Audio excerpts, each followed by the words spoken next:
The United States and China butted head over a number of contentious bilateral, regional and global issues as U.S. Secretary of State Antony Blinken met with Chinese Foreign Minister Wang and both warned of the dangers of misunderstandings and miscalculations. The meeting on the final day of Blinken's second visit to China in the past year came as talks between the countries have expanded in recent months, even as differences have grown and become more serious, raising concerns about the potential for conflict between the world's two largest economies. Blinken and Wang each underscored the importance of keeping lines of communication open, but they also lamented persistent and deepening divisions that threaten global security. Those divisions were highlighted earlier this week when U.S. President Joe Biden signed a massive foreign aid bill that contains several elements that the Chinese see as problematic.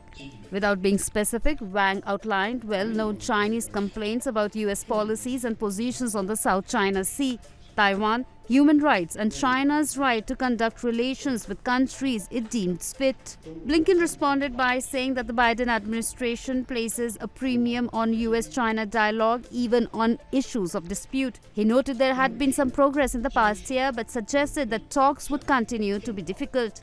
Blinken arrived in China visiting Shanghai shortly before Biden signed the $95 billion foreign aid package that has several elements likely to anger Beijing, including $8 billion to counter China's growing aggressiveness towards Taiwan and in the South China Sea. It also seeks to force TikTok's China-based parent company to sell the social media platform.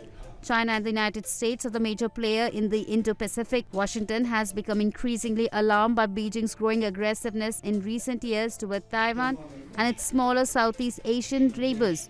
Washington has become increasingly alarmed by Beijing's growing aggressiveness in recent years toward Taiwan and its smaller Southeast Asian neighbors, with which it has significant territorial and maritime disputes in the South China Sea. China has railed against U.S. assistance to Taiwan and immediately condemned the aid as a dangerous provocation. It also strongly opposes efforts to force TikTok's sale. The bill also allots $61 billion for Ukraine to defend itself from Russia's invasion. The Biden administration has complained loudly that Chinese support for Russia's military-industrial sector has allowed Moscow to subvert Western sanctions and ramp up attacks on Ukraine. U.S. officials have said Chinese ties with Russia would be primary topic of conversation during Blinken's visit. And just before Friday's meeting began, Russian President Vladimir Putin announced he would visit China in May.